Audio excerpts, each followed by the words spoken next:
আমাদের একতা আল্লাহর জন্য কালেমার পতাকা উড়বে, শান্তির সুশীতল ছায়াতলে মুসলিম একসাথে আমরণ থাকবে।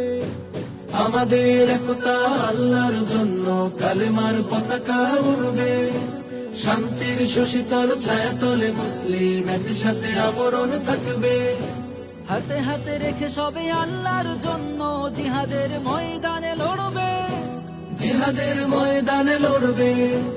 আমাদের একতা আল্লাহর জন্য কালেমার পতাকা উড়বে, শান্তির সুশীতল ছায়াতলে মুসলিম একসাথে আমরণ থাকবে। খন্দক খায়বার উহুদ বদরের ইতিহাস মুমিনের কলবে, পিছনে ফিরে তাকাবার ইতিহাস নেই, গর্বিত মুসলিম বলবে। খন্দক খায়বার উহুদ বদরের ইতিহাস মুমিনের কলবে,